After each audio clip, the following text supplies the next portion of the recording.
Throughout most of the 19th century, the wristwatch was a piece of jewelry worn by women. Men carried pocket watches. It was during the Boer War in 1899 that British soldiers decided fumbling around for a pocket watch during battle was a serious waste of time.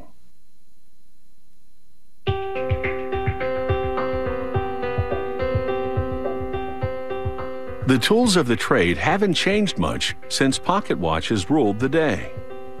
In this Swiss workshop, the mechanisms are meticulously handcrafted, just like they were centuries ago.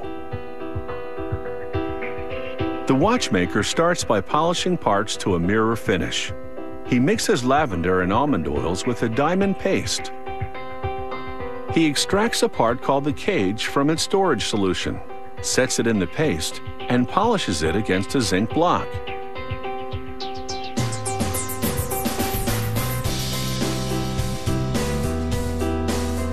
He brushes the dust off the cage with a soft piece of wood. Another watchmaker polishes its edges, removing tiny bits of material so other parts can fit to it. The technician attaches gears to the cage. These gears are the balance and escape wheels.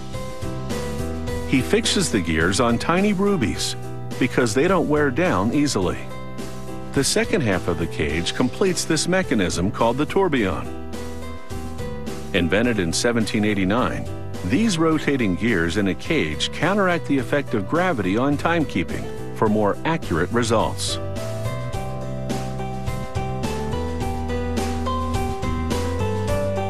The watchmaker now magnifies the assembly and projects the image onto a screen to confirm that the gears and levers are interacting correctly. Next, he secures a wound-up spring in a barrel. This is the main spring that powers the gears of the watch. He dips a pin in some grease and uses it to lubricate the spring.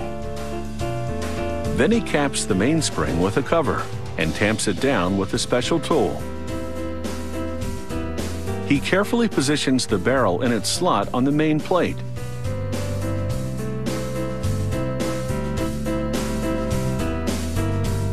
The watchmaker now installs another series of gears on the main plate.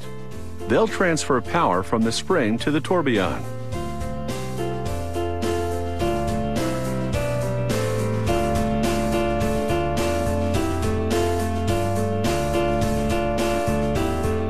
He attaches the bridge to the gears to act as a pivot as they turn.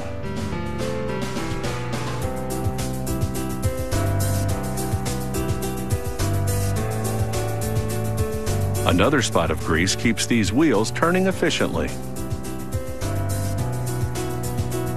With the spring barrel and its transmission gears assembled, production now reaches a critical moment. He places the mechanism in a holder that makes it easier to install the tourbillon.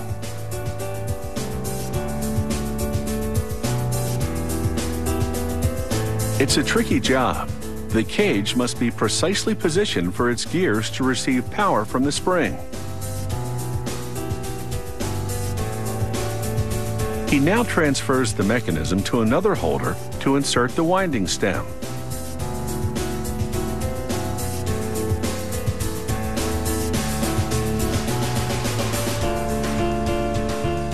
Next, he engraves a circular pattern onto a bridge plate. This high-end finish is called perlage.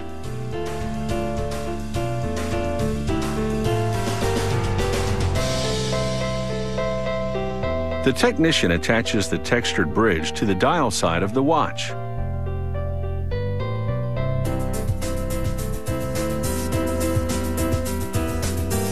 He assembles more gears and a numbered wheel to the bridge. These gears will provide the date information for this timepiece. Another bridge secures the gears that lead to the date wheel. He fastens it with tiny screws. He slides the second date wheel onto its axle and checks the setting mechanism.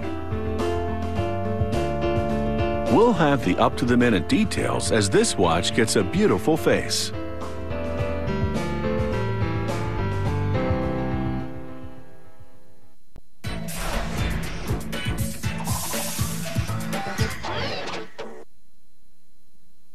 Even in the age of digital and electronic wristwatches, the mechanical watch has an appeal that's timeless.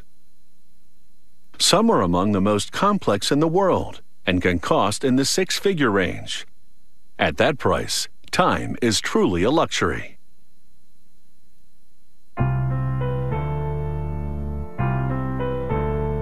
In a factory nestled in the scenic Swiss countryside, a highly skilled team has assembled the inner workings of a luxurious tourbillon wristwatch. Now, a watchmaker fits the handcrafted face onto the mechanisms. Using a special tool, he presses the hands onto an axle at the center of the watch. This enables him to set the time and date.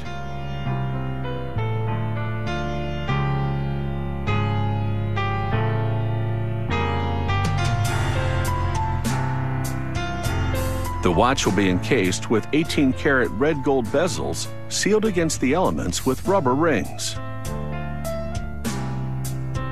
He now fastens the middle casing to the mechanism, then completes the installation of the winding stem and crown.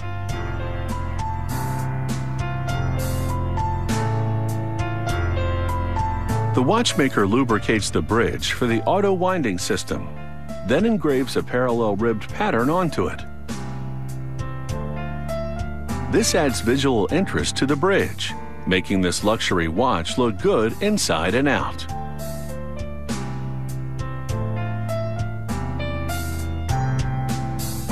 After the bridge has been set with jewels, it's ready to be installed at the center of the watch, where its jewels will keep parts from rubbing against each other, causing wear and tear.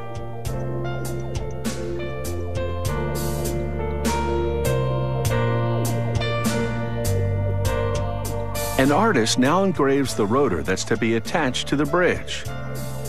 It's this part that will automatically wind the watch. It's a signature piece that can reflect the customer's individual taste.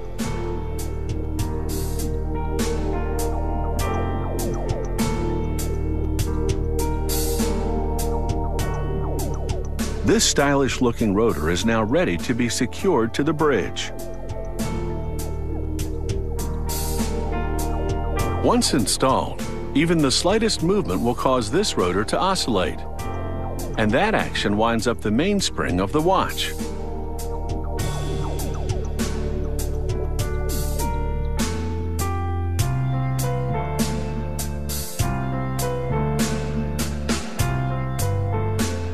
The watchmaker now shields this timepiece with a glass dome, and then vacuums dust from the next gold bezel. He carefully cleans this clear sapphire window because even the tiniest speck of dirt could cause the watch to fail. He snaps the front bezel onto the watch. Then, using a special device, he presses the bezel to secure it. This action also squeezes the rubber ring between the bezel and the watch to create a waterproof seal. This watch will now be water resistant to a depth of nearly 330 feet. The back casing screws into place so it can be removed for maintenance work during the life of the watch. Using a special tool, he tightens the casing to just the right tension. He then inspects the watch to confirm that the rotor moves freely within the case. Next up is a computer analysis of the mechanism. A device holds the watch and simulates wrist movements, while the computer evaluates its accuracy.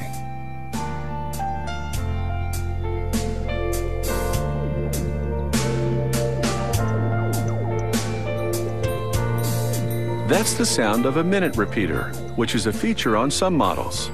When triggered, it chimes the time. And now this watch takes the plunge into a container of water. If bubbles appear, it would signify a leak, but there are none, so this watch is waterproof.